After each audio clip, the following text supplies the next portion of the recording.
From museum visits to long forest walks to grabbing the popcorn at the pictures, there's tons of activities out there that are still fun but don't break the bank. Some of these in fact don't even cost a penny, and yes, you'll find somewhere where the kids can be involved and you don't need to find a babysitter. We're going to show you the best ones of these. Let's go. Now let's start with the best attractions that you can take your kids to. Now we won't just be concentrating on attractions that are suitable for kids here. After all, as adults need some leisure time too, right? However, I can already feel the collective sighs of relief that all parents just underwent, and price is really a big motivator, especially when you've more than one child. Now let's start with the obvious one that's fantastic for kids and adults as well, the world famous Natural History Museum in London, which is both fabulous and free. Now you'll need more like a full day to explore this enormous museum, but with free admission, then why rush? There's thousands of exhibits here on everything from dinosaurs, evolution, and tons more across biology, geology, volcanology, everything you can name. You can even see the museum's colony of leafcutter ants, and you can also see heat suits that are worn by scientists who study volcanoes. Either way, this is not to be missed, and it's a fantastic location for the kids. Now for one that's certainly a lot less well known, Roskilly's farm in St. Keverne in Cornwall. Now it's absolutely free to enter this incredibly pretty and still working organic farm. And more importantly, kids can actually watch dairy cows being milked,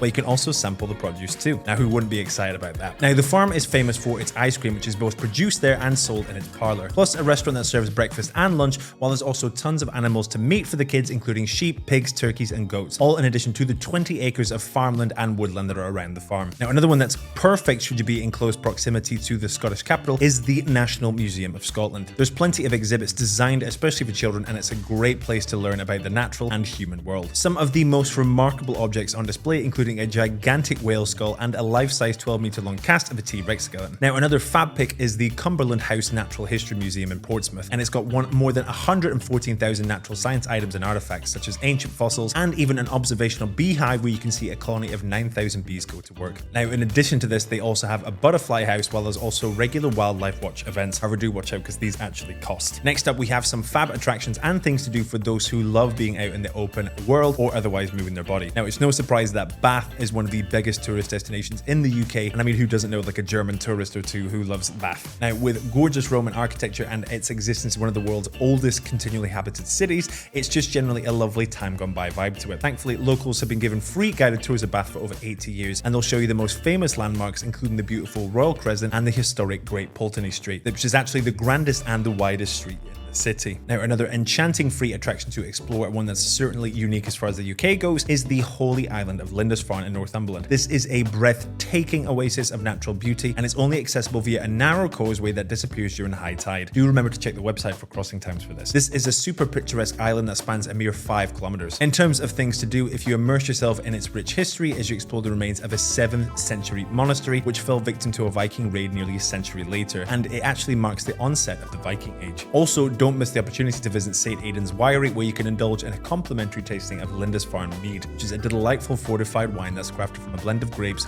honey and herbs. While all of these are to some extent cultural, there's needless to say some amazing culture to be explored literally all across the UK. Castles, monuments and the like. However, some of these next picks are actually some of our favourite places to soak up some of the rich history in the UK. Now the beautiful UNESCO listed Durham Cathedral dates all the way back to the 11th century, and it's been continuously used since. Now there's actually free daily tours, and if you go on one, then keep an eye out for the sanctuary's knocker on the front door. Any fugitive who touched it actually was granted sanctuary for 37 days. However, if you're feeling fit, the tower has 325 steps to it, and in return you'll get amazing views of all of Durham. Now the next one we have is perfect for historical info that you didn't know that you needed to know. Now London's Bank of England Museum can actually tell you how much a gold bar really weighs, and as well as that who makes the 20 and the 50 and the £10 notes. There's stuff like quizzes to tell which is real and which is forged, but you can also see the great iron chest that inspired the design of the 50 quid note. Either way, it's definitely recommended. Now this is not necessarily for the faint-hearted, but you can actually descend it deep underground at the Big Pit in Torfaen in South Wales, 300 feet to be exact. This pit was actually a working coal mine between 1860 and 1980, and you'll be descending with a former miner to experience the sights, sounds and smells